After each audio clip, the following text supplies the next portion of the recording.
Reporte, módulo número 30.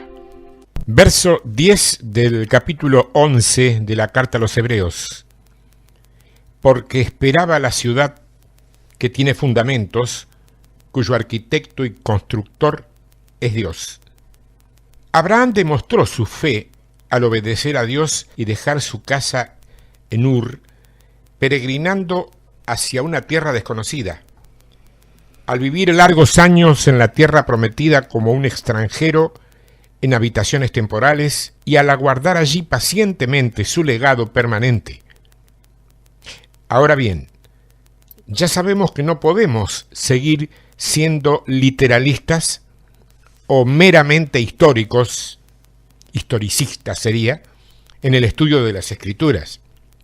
Si no accedemos a las revelaciones del Espíritu Santo, muy difícilmente podamos saber qué nos ha querido decir el Señor a lo largo de todos estos años. Mira, como ejemplo, observa este pasaje con cuidado. Yo sé que siempre lees con cuidado, pero lo que quiero decirte es que lo hagas con mayor cuidado que el habitual. ¿Qué lees? Que Abraham esperaba una ciudad que tiene fundamentos y que cuyo arquitecto y constructor es Dios, dice. Ahora bien, te pregunto, ¿vos creés que hablaba de Jerusalén? De hecho que sí, que hablaba de Jerusalén, pero no de la terrenal. Porque a esa ciudad ni la diseñó, ni la construyó, y mucho menos fundamentó Dios, sino el hombre. Lo que aquí te está enseñando es que Abraham, en el principio de lo que de alguna manera fue su muy particular ministerio de fe en la tierra, esperaba en esa calidad de fe a una ciudad santa, venida del cielo, diseñada y construida por Dios mismo, y cuyos fundamentos él estaba aprendiendo a descifrar y a traspasar a las siguientes generaciones. Porque esa sería su enorme herencia, no un simple trozo geográfico de tierra.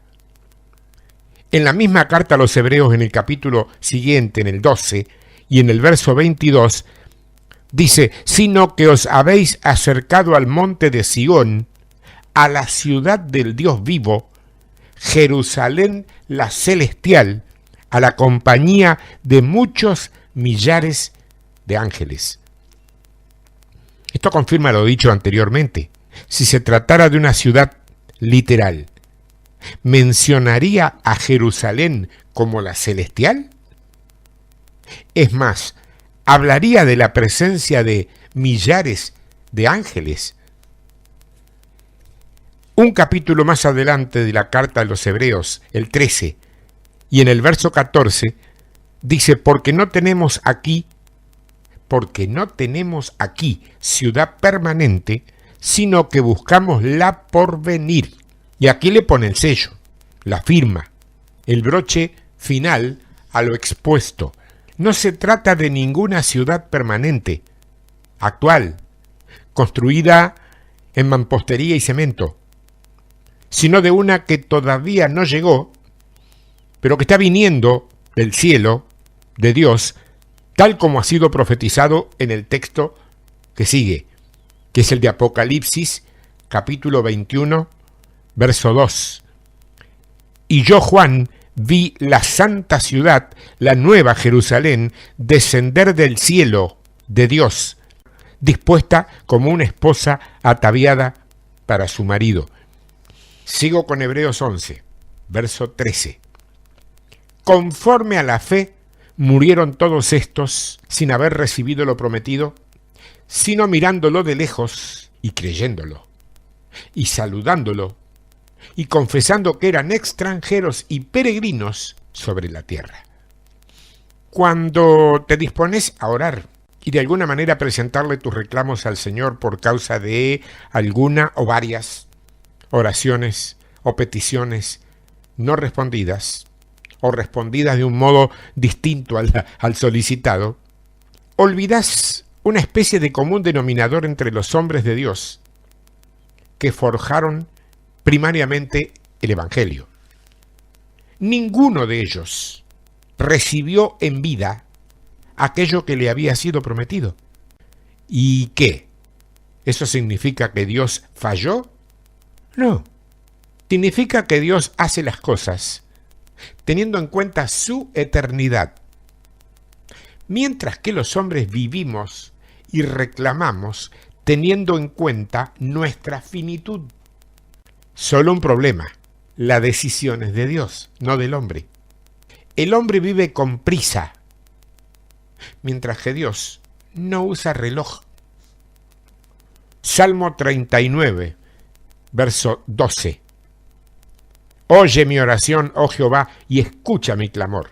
No calles ante mis lágrimas, porque forastero soy para ti y advenedizo, como todos mis padres.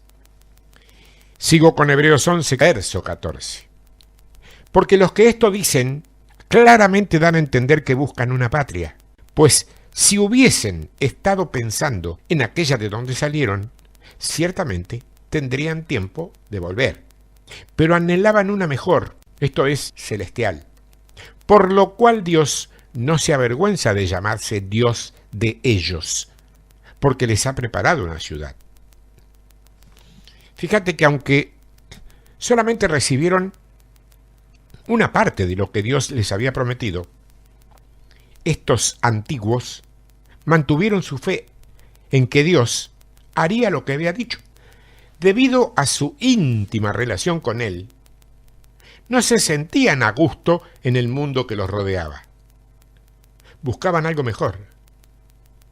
Y a causa de sus anhelos, Dios los reconoció como su pueblo. Este capítulo registra las victorias gloriosas de los campeones de la fe. No obstante, los versículos 13 al 16 hablan de aquellos que murieron sin haber recibido lo prometido. Y aún así, la Biblia dice que todos estos murieron creyendo. Y se sintieron contentos de confesar que ellos eran tan solo extranjeros y peregrinos que viajaban, por así decirlo, a través del territorio de aquel país. Porque para los verdaderos creyentes, vivir por fe es morir por fe. La clave para la confesión de este grupo admirable en Hebreos capítulo 11 es que cuando recibieron la promesa de Dios, se sintieron plenamente convencidos, como sucedió con Abraham y sus descendientes, de que la promesa era verdadera. De esa manera abrazaron, literalmente dice, saludaron, aquella promesa en sus corazones. Si bien es cierto que estas personas alcanzaron muchas victorias por medio de la fe, el texto dice que ninguno de ellos recibió todas las cosas que fueron prometidas.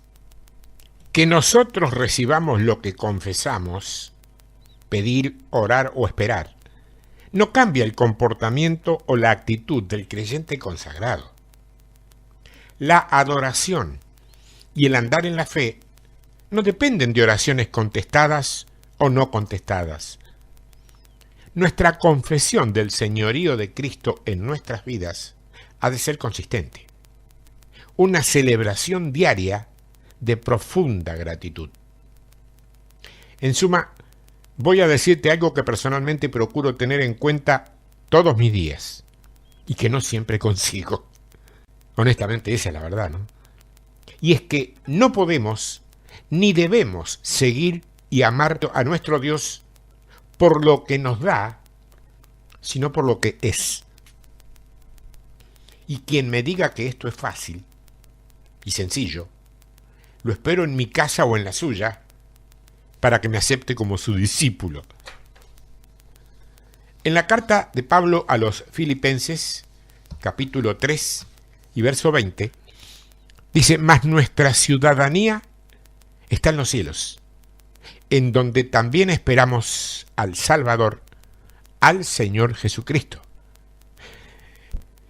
En el capítulo 13 de Hebreos dice el verso 14, porque no tenemos aquí ciudad permanente, sino que buscamos la porvenir. Claro, si todavía no estás convencido que lo que te dije anteriormente sea cierto, yo te invito a que cuando alguien tiene un mínimo problema, vayas y le digas que no se preocupe, que no tiene que interesarle el hoy y el ahora, sino su futuro de eternidad. Anda corriendo alegremente y decíselo a quien sea y vas a ver en su rostro y hasta en alguna reacción verbal dónde estamos parados en muchas ocasiones los que decimos ser cristianos. Lamentablemente, para muchísimos hijos de eternidad, las prioridades de vida siguen siendo el hoy y el ahora.